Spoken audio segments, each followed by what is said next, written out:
Seguimos con la segunda parte del Misterio de Cristo, programa que se transmitirá todos los miércoles de 4 de la tarde a 6, tiempo de California.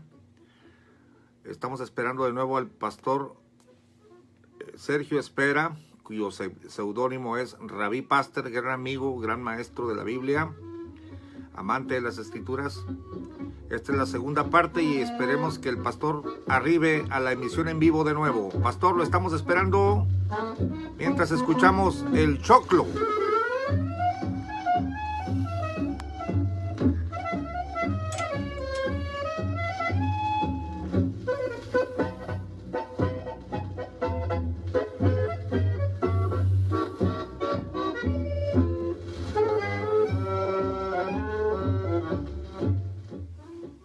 ¿Aparecerá el pastor Sergio Espera?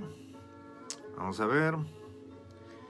Vamos a enviarle una invitación. Vamos a ver. Correcto, pastor. Ya estamos acá. Vamos a ver.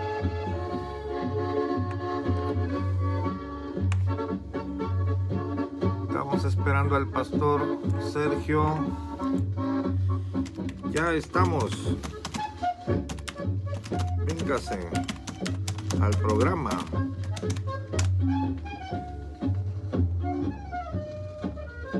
Vamos a invitar al pastor Sergio Espera. Invitar. Correcto, enviado. Acabo de enviarle la invitación al pastor Sergio Espera hasta Pilar, Buenos Aires, Argentina. Ahí está. Adelante, pastor, acepte la invitación.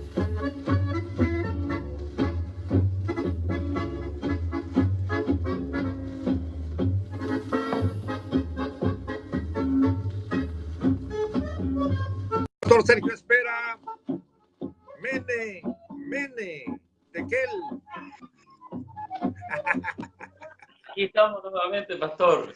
A ver cómo estamos. Sí. Vamos a probar nuestra iluminación que ha cambiado un poquito aquí. A ver. Ya vamos, a ver. Tenemos iluminadora y todo aquí, ¿eh? Tenemos todo el elemento. Ahí estamos mejor. Muy bien, pastor. Correcto. Dispuestos para seguir la transmisión. Bueno, mire, pastor. Usted me decía en la primera hora que se había batallado para traducir esta parte. Sí. ¿Cuál fue la dificultad? La dificultad es que tal cual está expresado en ese texto, si se hiciera una traducción literal no se hubiera entendido absolutamente. Necesitó indudablemente de lo que se llama una exégesis muy tremenda, muy profunda. Lo tengo al texto en griego, como Tischendorf, como en el Strong. Es interesante que más o menos todos traducen si estuviera en una forma literal, palabra por palabra. Diría acerca de cuál liberación buscaron solícitamente y buscaron cuidadosamente voceros los acerca de la hacia adentro a ustedes, bondad inmerecida, habiendo hablado como vocero. Oh, difícil. Sí. Dificilísimo. Por eso se tuvo que entender que ellos, y es interesante una buena traducción, porque inclusive nuestra Reina Valera, mi hija se sorprende porque que estamos transmitiendo en vivo. Una de mis hijas acaba de llegar y es una experiencia nueva. Pero sabes que venga y salude, a la audiencia. Claro. Dice que está muy crota. Acá en Argentina se dice cuando uno está muy desarmado, ¿no? Pero ahí la ve, mi hija. Hola. Un gusto, mija, conocerte. De Mexicali. Tiene la edad más o menos de mi hija Belén. ¿Cuántos años tienes? 20 años tengo. Belén tiene ¿cuántos, mija? 23. Mira, un gusto conocerte, mija. Tu papá es un gran amigo y un gran maestro de la Biblia. Qué bueno. Pero muy bien. Pastor, le decía, lo interesante que inclusive a nosotros, mire, le voy a leer un texto tan importante, porque los profetas que profetizaron, e inclusive hasta suena redundante, ¿sí o no? Sí, parece una ¿verdad? redundancia. Claro, es una redundancia, pero no había otra manera que esos profetas que anunciaron, ¿no? Interesante que diga el espíritu que estaba en ellos, ¿no? Y que diga el espíritu de Cristo. Allí se hace una alusión porque quien traduce sabe de qué cosa están hablando, pero la palabra Cristo no aparecía ahí. Esa es una, vamos a decir, una interpretación que indica que el espíritu que viene hablando del mismo Cristo estaba en ellos y los iba guiando a eso, pero que ellos tuvieron que investigar diligentemente los profetas que profetizaron. Y aquí se vuelve con otro problemita cuando dice que ellos indagaron para saber sobre los sufrimientos de Cristo el Mesías, que era, óigame, algo difícil de discernir porque se pensaba que el Mesías venía a reinar, venía a sojuzgar, venía a gobernar, venía a implantar el reino en una manera que iba a vencer a todos sus enemigos. Y solo los profetas que profetizaron por el Espíritu pudieron discernir que venía a dar su vida, que venía a morir. Mírenlo a Isaías. Imagínenselo, Isaías está mirando en una perspectiva profética y tiene que ver que un niño que nos es dado, que el principado está sobre su hombro, que él... Voy a perder silencio a mis niños, por favor, estoy transmitiendo en vivo, chicos. Ellos siguen jugando. Que ellos tuvieron que entender, como Isaías, que tiene, que este que viene como rey, que el principado sobre su hombro, que su nombre será llamado admirable. Imagínense que está viendo, para Isaías decir que su nombre será llamado admirable, sabe que está significando que no hay un nombre exacto para traducirlo, que es tan maravilloso que es incomprensible el nombre del que viene. Y tener que anunciar y ver en el 53 que viene un siervo, un esclavo sufriente, hay una cosa tan contrastante, casi que no tiene una explicación. Entonces, claro, tiene una lógica. No hay cosa más vamos a decir, contraria, ¿cómo diríamos? Hay una palabra, una cosa más contraria como una antítesis entre un rey y un esclavo. Entonces, ellos indagaron y supieron que sí eso tenía que ocurrir. Por eso el Señor, al final del capítulo, debe ser del Evangelio según San Lucas, él se lo refiere en el camino a Emaús, capítulo 24, le dice, ¿cómo tardos de corazón, incrédulos, tardos para que... ¿Cómo no viste que toda la Escritura habla de mí? ¿Cómo no viste que los profetas, que Moisés, los profetas, los salmos hablan de mí? Siempre estuvieron testificando. Claro, ellos no lo podían discernir. Pero los profetas, por el Espíritu de Cristo, por el Espíritu Santo que moraba en ellos, empezaron a ver que esto tendría que ocurrir. Y aquí veo con el problema de la traducción. Cuando en Reina Valera, y la mayoría de la Biblia dice, y las glorias que vendrían tras ellos. Y cuesta discernir si es tras ellos los profetas o tras como los dolores de Cristo. El tuperio, el sufrimiento. O sea, las glorias que vendrían tras los sufrimientos de Cristo, las glorias que vendrían tras ellos, los profetas. Eso también es difícil ver, aunque una buena traducción, aquí tengo a mi esposa, que estaba buscando en su Biblia NTV, y me gustaría, mire, creo que estuvo muy acertado aquí, ya que va a ser una Biblia que va a literalizar, va a tratar de explicar cosas que son difíciles a veces de traducción. Me gustó, en esto le pongo realmente un like a esta Biblia, y traduce así: incluso los profetas quisieron saber más cuando profetizaron acerca de esta salvación inmerecida que estaba preparada para ustedes. Se preguntaban a qué tiempo y en qué circunstancias se refería el Espíritu de Cristo que estaba en ellos cuando les dijo de antemano sobre los sufrimientos de Cristo y de la inmensa gloria que vendría, la inmensa gloria que después vendría. Me gustó porque da a entender que tras el sufrimiento del Cristo vendrían las glorias. ¿Por qué vendrían las glorias? Porque la segunda parte del misterio de Cristo tiene que ver con el plan, propósito de Dios que todavía no se cumplió, porque ya hay una parte fundamental cumplida, que es la vida en el Espíritu. El Espíritu de Cristo que va a ser impartido, va a ser, hay una palabra justa, impartido, distribuido, vamos a decir así, va a ser participado a todos los creyentes, con todo el elemento de victoria, vida, cumplimiento de la ley, todo eso va a ser así. Por eso vienen esas glorias que va a apuntar al cumplimiento final, porque en la segunda parte, usted y yo, pastor, vamos a hablar por qué se encarna el verbo, por qué se encarna, cuál es el propósito. Hay muchas teorías y pensamientos, y que inclusive son acertados, pero hay un propósito que apunta principal de la encarnación del verbo, que es el más grande, el más misterioso, y si quiere, el más maravilloso. Pero claro, las glorias vendrían después del sufrimiento del Mesías. Reina Valera nos deja pensando en las glorias que vendrían tras ellos, tranquila, tras los profetas, o tras los sufrimientos del Cristo.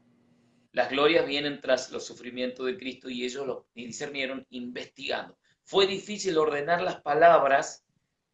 Usted escuchó el griego, nosotros, adentro, salvación. Tuve una cuestión que hubo que pensar en uno de los textos. Recuerdo cuando tomé actualización bíblica con el doctor Jaramillo Cárdenas, uno de los que trabajaron para NBI, una Biblia que por ahí no tiene ahora fama, no sé si por el dinamismo, el literalismo y algunos textos que no se encuentran, ha sido muy criticada, pero realmente ese hombre y otros hermanos más son muy buenos maestros de Biblia. Y recuerdo cuando estudiamos esto y vimos que era el texto más difícil de traducción para una comprensión correcta. Por eso cuando lo comprendemos nos damos cuenta que ellos, vamos a nuestro punto, ellos estuvieron viendo la historia desarrollarse, que viene hablando de uno, los pactos vienen hablando de uno hasta que se cumple. El arca del pacto, el tabernáculo, todo está hablando, está contando la historia. Por eso Moisés, óigame ese texto que leyó usted hoy, Moisés está diciendo, Hebreos 3:5 está diciendo que Moisés fue un esclavo fiel. Se ha congelado. Espero que se pueda eliminar. Ay, señor. Bueno, ahí vamos, pastor. Ahí está. Ahí estamos, sí. Y esto está hablando de que él fue fiel en toda la casa de Dios, en lo que se iba a contar, en la historia que Dios estaba contando en cada elemento del arca y del tabernáculo. Pero fíjese que ahora, en cambio, Jesucristo, como hijo, es el dueño de toda la casa, no un esclavo, es el dueño de la casa, y, ¿qué más? Es hijo y dueño de la casa, tremendo lo que dice Hebreo, la cual casa sois vosotros. Perdón que se me cortó la luz aquí porque mis niños tocaron un cable ahí en la iluminación. Bueno, pero se me ve en amarillo, pues se me ve. Aprovecho a saludar a los hermanos que están en contacto, pastor, porque ha sido muy lindo ver que varios hermanos, como el hermano Eliseo Chávez, ahí, Sandra Toledo, de aquí, como 300 kilómetros de aquí hacia La Pampa, Zulema Maidana, Fernando Flores, varios que vi en contacto, que estuvieron viendo la programación y que a otros que lo van a ver en diferido, pero es muy interesante también la opinión de ellos, el aporte y lo que escriban. Estamos siempre dispuestos, abiertos. Cuando uno comparte con el cuerpo de Cristo, con los hermanos en la fe, indudablemente recibe de ellos una devolución y uno sigue aprendiendo, porque para esto estamos, para edificarnos mutuamente. Por eso le decía, Cristo ya es el Hijo. Parte del misterio, pastor, es que Él viene como siervo, como esclavo, pero es el Hijo. Cuando triunfa, entonces el Hijo nos va a dar a nosotros la posibilidad de ser hijos. Y hay dos cosas que tienen que participar. Pedro lo dice muy bien en su carta, participante de la naturaleza divina, y habla de la simiente. Tenemos que haber nacido de la misma simiente, que es espiritual, que es Dios. Coincide con lo que dice Juan 1, 12 al 14, a todos los que creyeron en él, les dio autoridad de ser hechos hijos de Dios, los cuales no son engendrados de ni carne ni sangre, sino de Dios. Y Dios es espíritu. Por lo tanto, nos da primero una naturaleza, la simiente santa. Y luego Pedro pasa al edificio y dice, vosotros sois ahora piedras vivas. O sea, pasa del reino vegetal, de la semilla, al reino mineral, diciéndole ahora ustedes son piedras vivas que van a edificar el edificio de Dios, que es la iglesia. No se puede edificar la iglesia si no se ha nacido de nuevo de la simiente incorruptible que viene de Dios. Ahí es porque el que vino no es un esclavo, es el Hijo, el dueño de la casa, y la cual casa está edificando somos nosotros. Interesante. Amén. Permítame saludar, pastor. Aquí tenemos a Chato Hernández, Carolina Delgadillo, aquí miembro de la iglesia local. Saludos, pastores, son joyas de la palabra estas disertaciones. Mira, hay gente que aprecia mucho, pastor. Alejandro Crispín, Bedoya Cheque, mi amigo el pastor Enoch García. Aquí estamos, pastor. Gaby Laguna, nuestra hermana Gaby, Carmen Cotrina de España, Marichuy Piñeda, el obispo Daniel Loera, Virginia Irazoki, saludos al pastor de allá de México, Distrito Federal. Y aquí estamos, Gabriel Ramos, hay mucha gente, pastor. Pastor, aquí, fíjese, una o dos precisiones. La antigua Reina Valera sí dice, la cual preanunciaba las aflicciones que habían de venir a Cristo y las glorias después de ellas. La antigua. La nueva dice de ellos, pero la antigua sí dice de ellas, hablando de las aflicciones, ¿no? Pastor, mire, usted mencionó a Isaías, por ejemplo. Sí. Un niño nos es nacido, el principado sobre su hombro. Luego en el capítulo 53, ya para cerrar su libro, lo veo como raíz de tierra seca, no hay parecer en él, ha sido despreciado y desechado, ¿no? El contraste. Yo pienso que Isaías, pastor, así lo pienso, sufrió cuando inclusive yo he predicado que quizá miró una visión del Cristo sufriente y entonces tomado por el Espíritu de Cristo, profetiza. Pero pastor, quiero a ver qué opina usted de esto. Hay hombres de Dios que fueron varones simbólicos en el Antiguo Testamento. Uno de ellos, por ejemplo, fue José el soñador, que sin profetizar de forma verbal sufrió lo que sufriría Cristo, pastor, despreciado de sus hermanos, echado vendido por monedas de plata, exaltado en el mundo. Bueno, usted sabe que José es una gran figura de Cristo, pero pastor, yo no me imagino, bueno, creo que es más fácil para Isaías profetizar en el Espíritu de Cristo que al pobre de José, que le fue como en botica, vivir toda su vida profetizando de las aflicciones de Cristo y las glorias después de ellas. Totalmente, pastor. Sí, referente a esto, creo que hay algunos en el antiguo pacto que les tocó en la historia que van contando de la redención y están apuntando a Cristo, les tocó papeles que tienen que ver con, vivir experiencias que van a mostrar la vida del Mesías, el perfil del Mesías. Voy a mencionar a dos, el que usted es preferido, que sería José. A José le toca vivir experiencias tremendamente típicas de Cristo, ¿o no? A esto le llamamos esos personajes, los tupos, o sea, le tocó ser tipos de Cristo, tipos del Mesías. El soñador, el que se lo declara que sus hermanos se van a postrar ante él, inclusive el sol y la luna, sus padres, que va a ser un grande y todo esto, y bueno, termina siendo vendido por sus hermanos, termina de esclavo, después de esclavo termina en la cárcel. Lo único que la Escritura dice es que Dios estaba con él en cada circunstancia, ¿no? Y de un día para el otro, él es exaltado y toma un lugar y se cumple lo que dice. Así que todo, él perdona a sus hermanos, tan tremendo de José, cómo él se reconcilia con sus hermanos, el acto que hace, tremendo.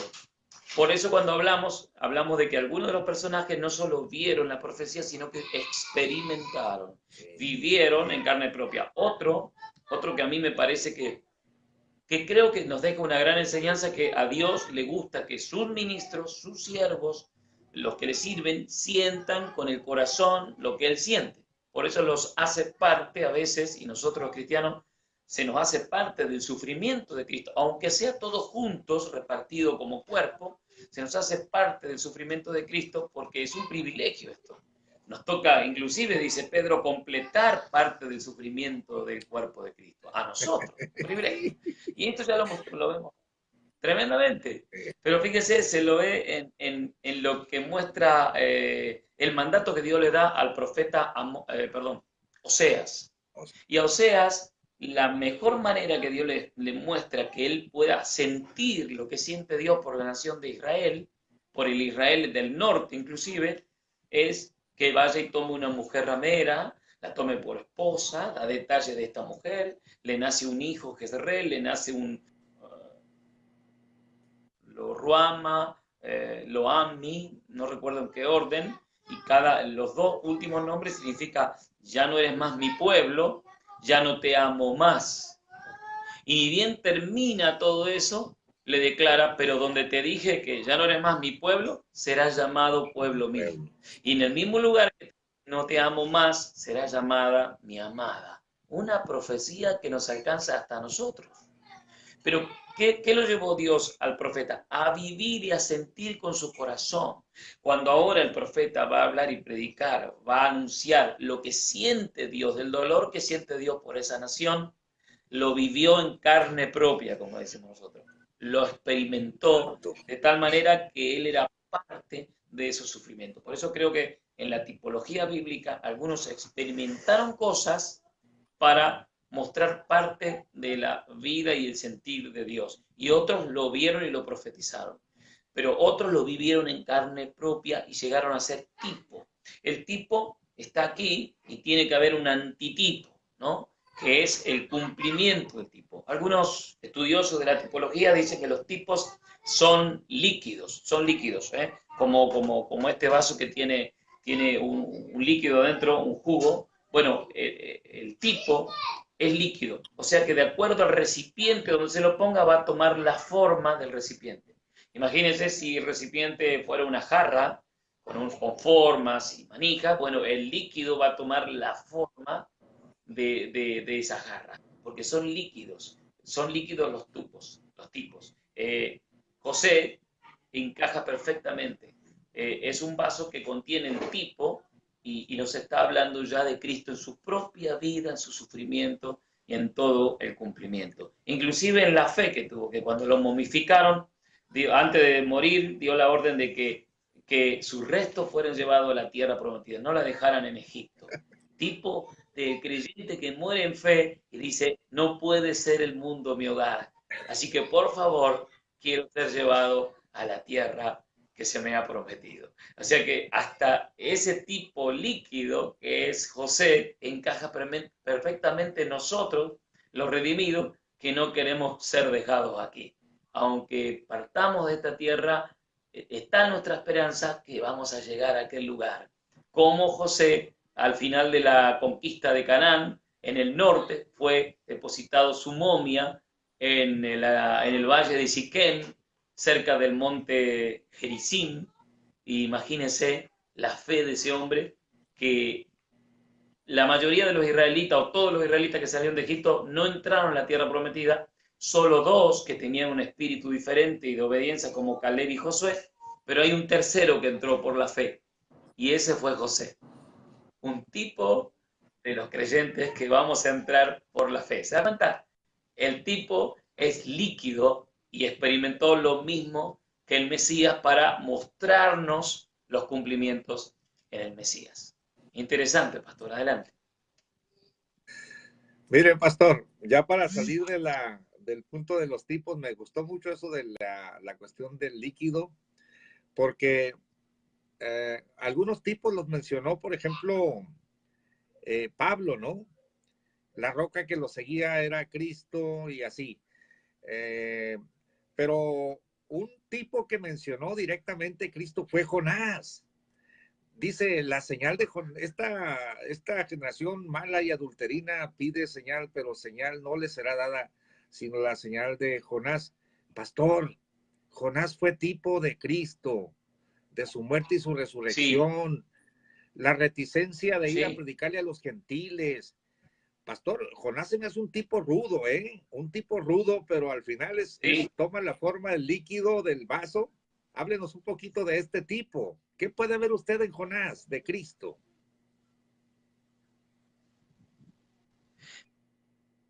Interrumpido, pero me di cuenta de lo que usted me dice. Saluda a los hermanos, a la hermana Paola Romero que está mirando, a Rubén Augusto Mánquez, un hermano a Leonardo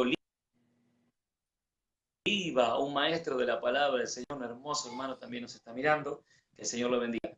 Sí, pastor, inclusive Sansón tiene tipologías cumplidas en Cristo. ¿Se da cuenta que usted dice, con la vida? Sí, porque su elección, el ministerio y también en su muerte, porque el día de su muerte fue el día que venció a todos sus enemigos. Así que mire, en su muerte venció a los enemigos. En esa parte también Sansón va apuntando a Cristo a pesar de la conducta de ellos. Inclusive la paciencia y el pastoreo y la de Moisés como hombre, de sus desesperaciones, de intercesión cuando no sabía qué hacer. Es una actitud. Allí los profetas que profetizaron viendo un hilo conductor, toda esta historia, inclusive tuvieron que indagar porque estuvieron viendo 4 aspectos del Mesías.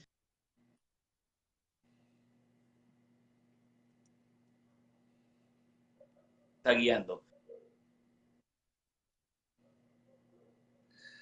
El internet se congela, pero vamos a ver que se restablezca. Tuvo un corte. Porque el tema está muy sabroso.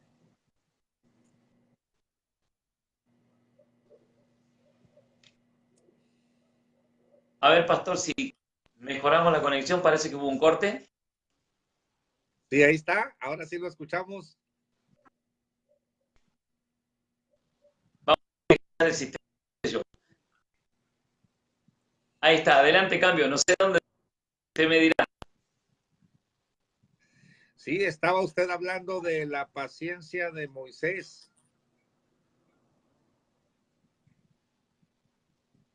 Bien.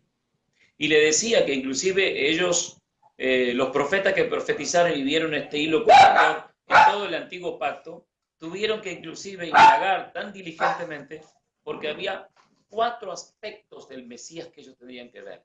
4, no era fácil discernirlo, porque ven un rey, ven a un hombre perfecto, el segundo Adán. ¿Qué más ven? Ven a alguien que viene para el sacrificio, para morir, un esclavo. Ven al Rey de Gloria, ven al Dios eterno. Qué difícil de ver esto. Por eso que la encarnación es uno de los temas de discusiones teológicas más complicadas, porque el hombre tiende a, y más si no se deja guiar por el Espíritu Santo, tiende a sistematizar, quiere sistematizar algo que debe quedarse así como está, algo que es para contemplar. ¿Qué dice el apóstol Juan, lo vamos a ver cuando veamos un poquito más de la cristología, o sea que Juan está diciendo que contemplamos, tocante al verbo de vida, dice que tocamos, va un poquito más allá de Pedro, dice, vimos con nuestros ojos, dice Pedro, fuimos testigos oculares, y la gloria lo vimos en el monte transfigurarse, pero Juan va más allá y Juan dice, lo que palparon nuestras manos, no miramos, sino contemplamos. Eso es lo que a veces nos cuesta a los que estudiamos la escritura. Dios no nos está pidiendo, conceptos cerrados, conclusiones de su persona. No, nos está pidiendo contemplar para ser parte de ese misterio. Más nos está pidiendo que nosotros resolvamos algunos misterios, sino de lo que nos ha sido revelado, seamos, por favor, parte del misterio. Por eso digo, qué difícil para estos profetas que profetizaron y anunciaron, pero ellos vieron algo, que vendrían sufrimientos y venía gloria tras esos sufrimientos. Y eso lo vamos a hablar en segundo aspecto. Pero por ahora seguimos en el antiguo pacto, donde estamos viendo cómo se viene contando la historia del Mesías progresivamente, y que Dios por ahí no hizo 8 pactos, aunque parecen, pero en realidad el único pacto preparado de antemano no fue el de Abraham, no fue el noético, no fue con David, aunque lo fue en su momento. El único preparado de antemano es Cristo. Cristo. Si Él no aparece en la escena, en la historia, todo lo otro no habrá tenido ningún sentido.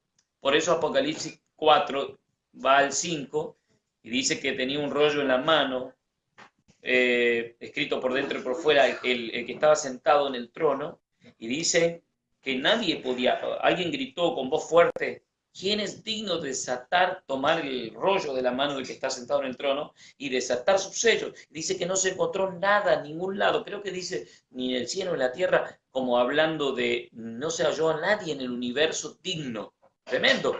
Juan cuenta tan real, dice, yo me largué a llorar, dice Juan. Lloraba yo. Y uno de los 24 ancianos le toca el hombro a Juan y le dice, Juan,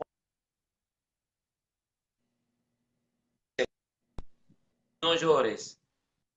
Y le dice, porque la raíz de David, el león de Judá, ha vencido y es digno de tomar sus sellos. Decirle, bueno, yo, dice, mira la escena. La escena está así. Explicarla porque es que Dios prepara todo esto antes. La escena está sentado en el trono, 24 ancianos en derredor. Aquí, en el centro de la escena, aquí 4 seres vivientes que tienen 4 aspectos y ojos por todos lados.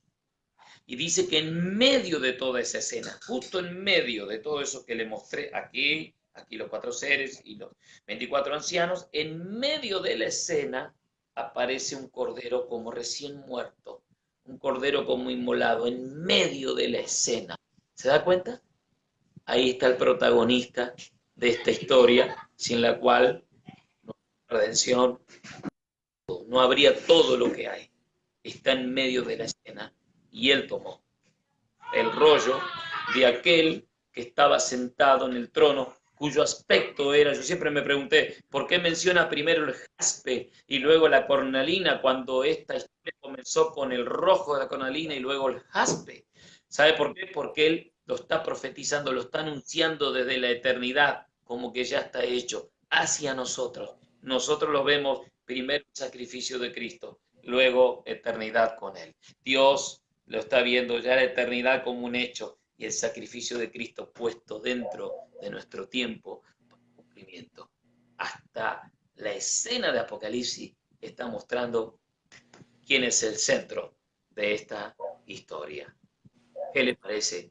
Maravilloso. Oh, pastor, maravilloso para meditarlo una y otra vez.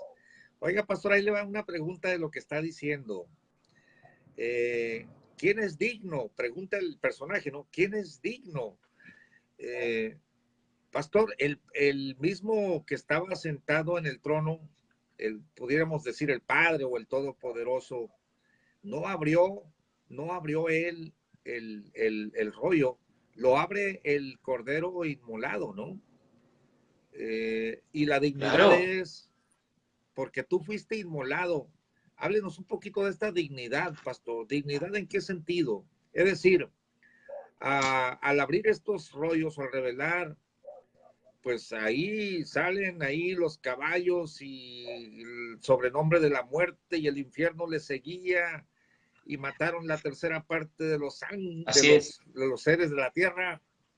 Pastor, la dignidad, porque mire, sabemos que Dios es uno solo, pero cuando se habla así por es, ejemplo, de blasfemar al Espíritu Santo, se dice, no se le puede blasfemar, al Hijo se le puede blasfemar, pero no es el Espíritu Santo el que abre el rollo, no es el Padre, es el Cordero,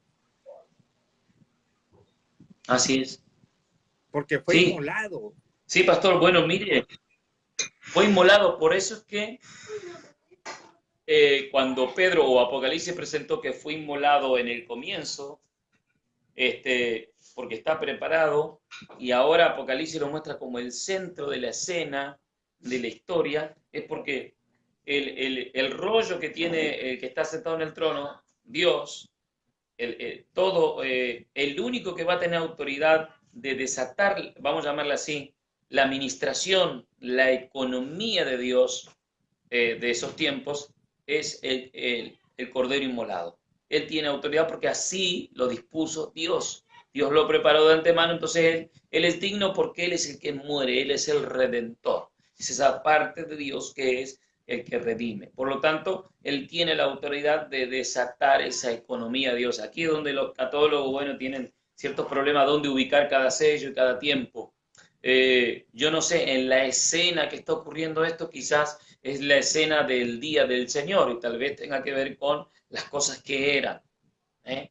Tenemos que situar en Apocalipsis las cosas que eran, porque presenta tres aspectos, las que son y las que serán, pero Sí. no lo está presentando desde nuestro tiempo, lo está presentando desde el día del Señor, aquel gran día del Señor. Dice, lo llevó en el Espíritu al día del Señor y de ahí le dijo, ven, te mostraré. Y el que hablaba con él se dio vuelta para hablar con él de frente y vio el aspecto del que hablaba con él y empezó a revelar primero las cosas que eran. Y en las cosas que eran, desde el día del Señor, sería nuestra era, nuestra época. Sería la era de la iglesia. Pero bueno, lo dejamos porque sabemos que los católogos son complicados en esto. Nosotros no queremos Sí. meternos ahí. Pero, Ah, ok, pero pastor. sí, sí, Cuando dice las sí, aflicciones de Cristo y las glorias después de ellas, estas glorias, que es en plural, ¿cómo las definiría usted? las glorias. Las Sí, glorias.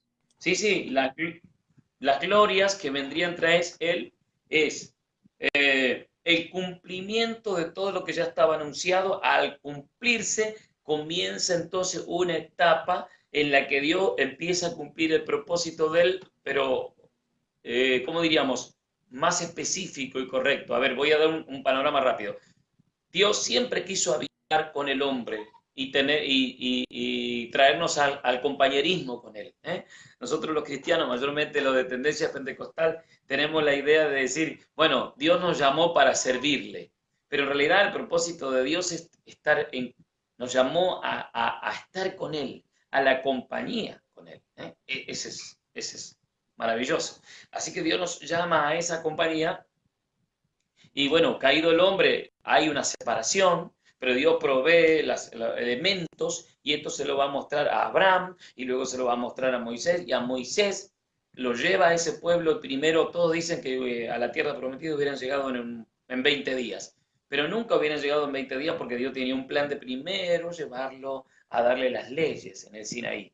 Dándole las leyes en el Sinaí, luego celebrarían la Pascua y de allí recién construirían el tabernáculo y de allí estarían listos para entrar a la tierra prometida. Ese era el plan. Y pasó 1 año y 2 meses hasta que se cumpliera todo paso a paso.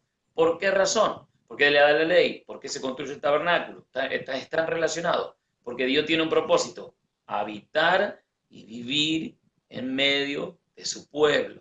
Sí. Comienza la primera etapa a través de la ley y símbolos y todo. Pero en la segunda, Dios está llevando a cabo parte de ese plan o de esa economía o de esa administración y ahora somos convertidos cada uno de nosotros en templos del Espíritu Santo. Entonces, parte de la gloria que vendrían sería que todos los que creyeran recibirían al Espíritu de vida y serían convertidos en templos del Espíritu. Sería ya parte de la expresión misma de Dios, es parte de esa gloria y todo el beneficio que trae el Espíritu de Cristo en el corazón de los creyentes. Para la dispensación de la gracia, para el tiempo en que nosotros vamos a expresar a Dios en todo este tiempo, hasta el cumplimiento total que es la redención del cuerpo. Por eso el apóstol a Juan lo refiere en su primera carta, capítulo 3, dice, hijitos, miren cuán amor nos dio el Padre que seamos llamados hijos de Dios. Una versión más antigua del Códice Sinaítico, creo, Vaticanos, decía, y lo somos, y lo somos. Y como es que dice, como es, somos llamados y somos hijos de Dios, pero dice, ahora somos hijos de Dios, pero lo que hemos de ser no lo sabemos. Pero una cosa sabemos, que el día que le veamos, el día que se manifieste, el día que le veamos, le veremos tal cual es Él y seremos semejantes a Él. Ahí se va a cumplir la totalidad del plan que Dios estaba mostrando en el tabernáculo, que Dios ahora mora en nosotros y nosotros seremos como iglesia el tabernáculo definitivo de Dios y nosotros morando en Él y Él morando en nosotros. Todavía yo no sé explicar cómo será eso, pero me imagino que no habrá cosa mejor y mayor que eso. Lo que quiero decir es que, volviendo al punto, el Cordero es digno porque Él es el que hace el sacrificio, pero el Padre tiene el diseño, por eso tiene los dos colores.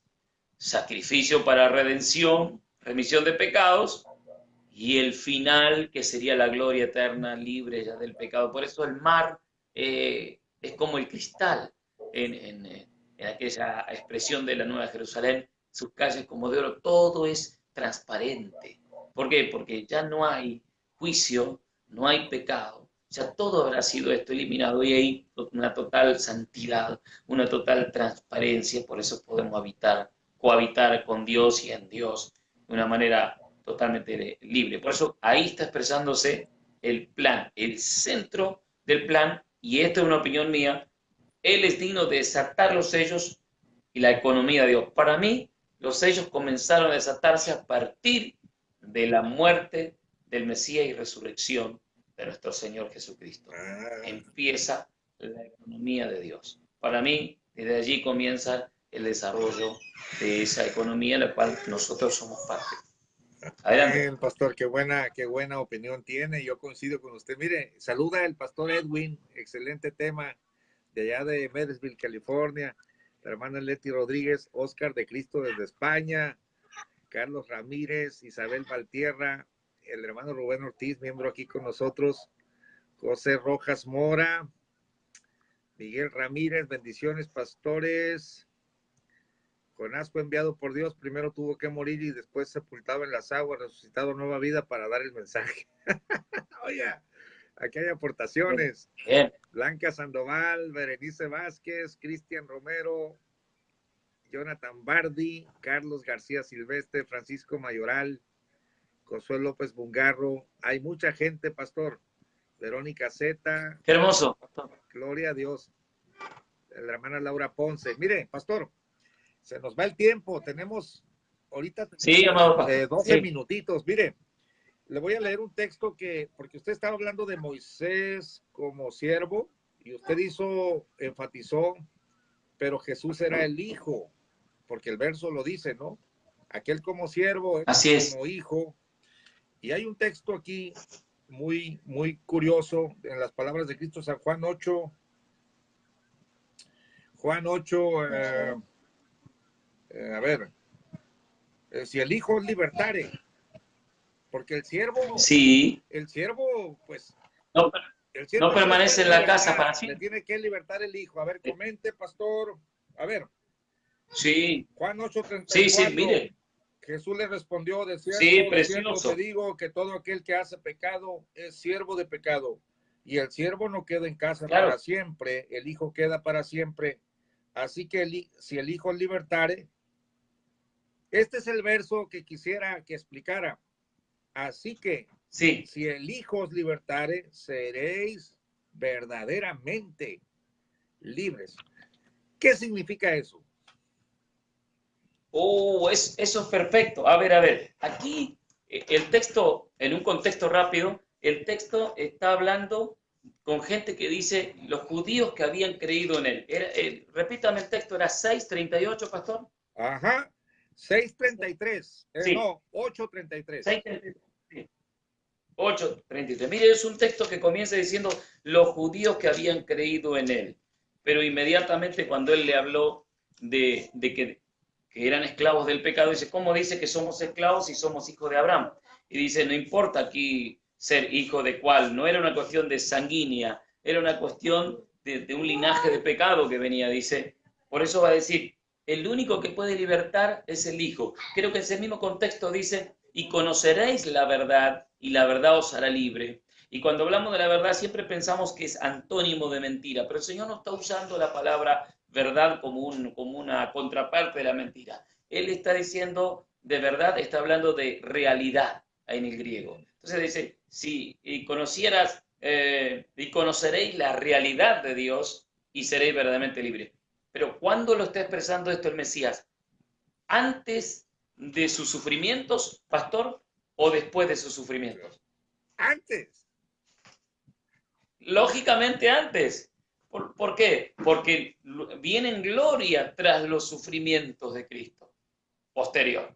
Entonces, ¿a qué los está invitando? Los está invitando, ustedes tienen que creer en las palabras que le digo para que puedan realmente ser libres y conocerán la verdad, la realidad de Dios y seréis libres. ¿Por qué? Porque si siguen en ese estado, inclusive como siervos, el esclavo, que estos eran siervos, el esclavo no permanece en la casa para siempre. El único que permanece en la casa como heredero es el hijo. Por eso el único que puede libertar es el hijo. ¿Pero por qué? Porque el hijo, cuando transmita su realidad, su verdad, después del sufrimiento de la cruz, transmite la realidad de hijo a mí y me convierte en hijo. La única manera que yo permanezca en la casa de papá para siempre es si soy convertido en hijo, si se me da el espíritu filial. Por eso, él, tras los sufrimientos, luego va a venir el Espíritu Santo cuando el Hijo se va y todos nosotros, desde Pentecostés para aquí, hemos recibido el Espíritu del Hijo por el cual clamamos Abba Padre, Gálatas 4:4 al 6, Romanos 8:15 al 17, vamos a ir viendo posteriormente esto en otros programas. El tema es que si no soy convertido en hijo, no puedo ser libre. ¿Quién puede hacer ese acto? El hijo. El hijo me puede libertar, el hijo me puede llevar a la realidad de Dios. ¿Cuál es? Conoceréis la verdad, conoceréis la idea. ¿Cuándo vino la verdad? Y los discípulos dejaron de dudar y todas las incógnitas que tenían, porque habían sido entrenados en la palabra, pero todavía había muchas cosas que estaban en duda ellos, cuando vino la realidad. Y eso fue el Espíritu Santo. Cuando vino la realidad de Dios, ellos fueron convertidos en hijos y entonces los discípulos pasaron a la categoría de hijos y coherederos con Cristo. Por eso Pablo lo va a decir, ahora somos herederos de Dios, el Padre, el dueño de la casa, y coherederos con Cristo, porque Él es el Hijo. El único que podía libertar era el Hijo. Si no, iban a permanecer bajo una sola cosa. Podían ser muy fieles y todo como Moisés, pero no permanecen en la casa porque están como siervos, están como esclavos. El mismo Moisés recibe esa bendición el mismo día que el Señor pagó en la cruz. Ese mismo día recibió la bendición del paso a ser hijo. ¿Por qué habrá aparecido Moisés y Elías en el Monte Santo? Bueno, muchos no saben de la conversación que habrán tenido entre ellos. Pero qué día tan tremendo habrá sido, porque faltaba tan poco esto, ¿no? Así que es maravilloso. Yo creo que el Hijo puede liberar porque es el único que puede dar el espíritu de realidad para que el siervo de esclavo a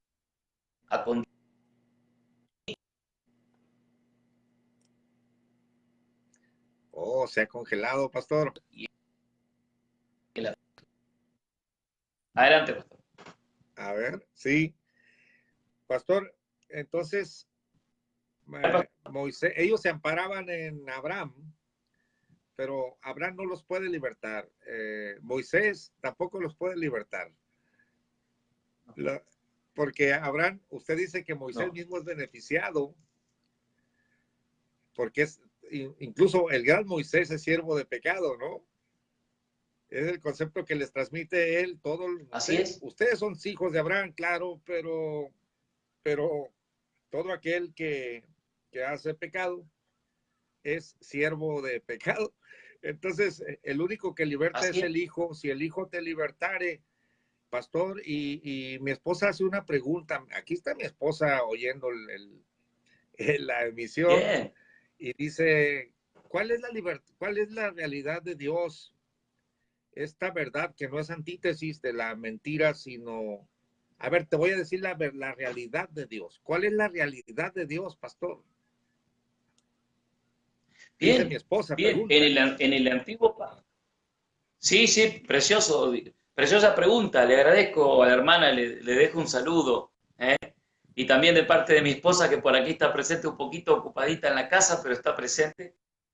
En el antiguo pacto se practicaban todas cosas que eran simbólicas y así tenía que ser, rudimentarias, lavamientos, rituales, palomitas, ofrendas de paz, ofrendas quemadas, holocaustos y todo. Todo era llevado a una validez porque una vez al año el sumo sacerdote entraba en el lugar santísimo y hacía el sacrificio. O sea que todo ese ritual, inclusive la sangre de todos sus animales, cubría los pecados, pero nada más que los cubría hasta que llegara la verdad, la realidad.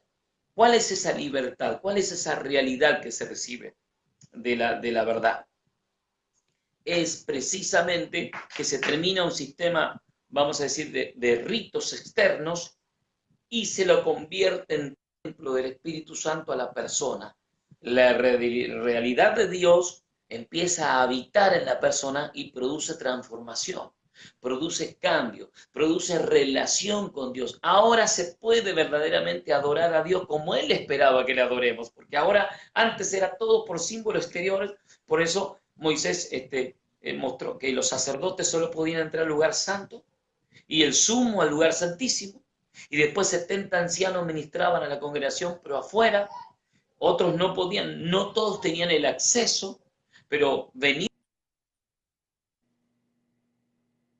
Recuerda que un día Moisés consagró al pueblo con un tazón de sangre, la echó en el altar y vino y la roció sobre el pueblo como consagrándolos. Bueno, Pedro se refiere a esto en la primera carta, versículo 1 y 2, dice, elegidos según la presciencia de Dios en santificación del Espíritu, para obediencia, dice el texto griego, para obediencia, y para ser rociados con la sangre preciosa de Cristo.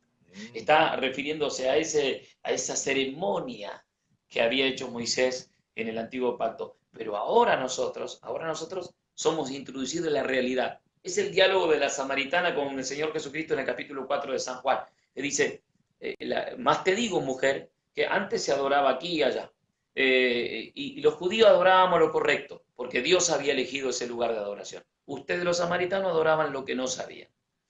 Pero a pesar de eso, viene la hora, y ahora es que el Padre está buscando verdaderos adoradores que adoren en espíritu y en verdad.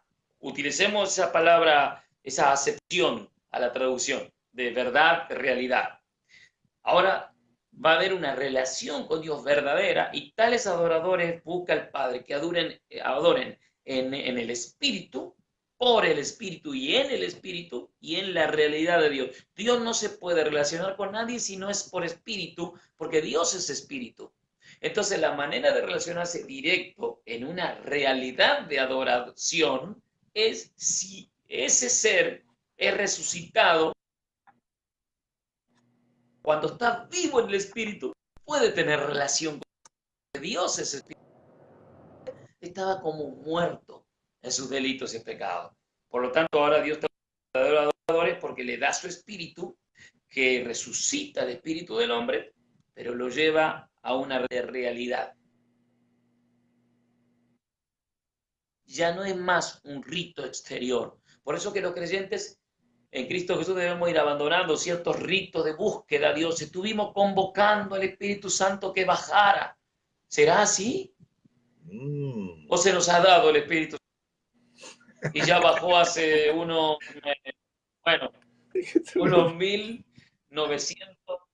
85 años, algo así. Esa es la realidad. La realidad está morando en nosotros y yo ahora puedo adorar de verdad. Es real. Ahora, como yo soy un ser espiritual, puedo adorar a Dios, que es espíritu, en una dirección total. No, ahora entro al lugar santo en mi adoración y no soy impedido, porque he sido convertido en rey y sacerdote. Aquí mi esposa me dice algo. ¿Laura? Al lugar santísimo también. A ver, quiero que mi esposa salude en estos últimos minutos a su esposa. A ver, porque está la esposa del pastor Gamaliel y me hizo una linda pregunta. Espero que haya sido claro, mi amada hermana, porque por ahí, por expandir, me fui. Aquí tengo a mi amada esposa. Entro en cuadro. Dios bendiga, pastor Gamaliel. Sí, bienvenida, hermana. Un gusto y saludarla. Mi esposa está acostada atendiendo el programa, pero la saluda, le hace así con la mano. Y qué bueno. Ah, bueno, ahí va. Amén.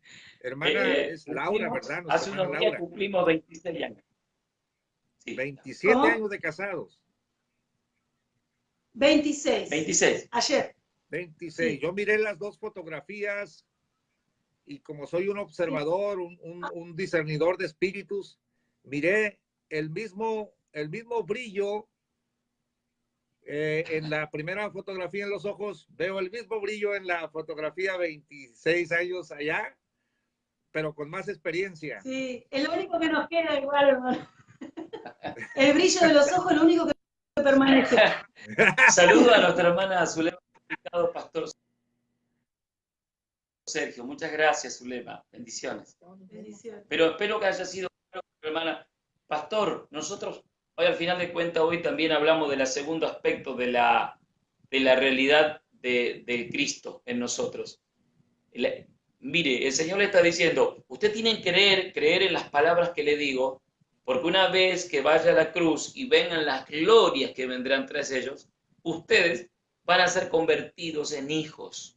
Entonces, cuando sean convertidos en hijos, tienen garantía de quedarse en casa de papá para siempre. Esa es la realidad.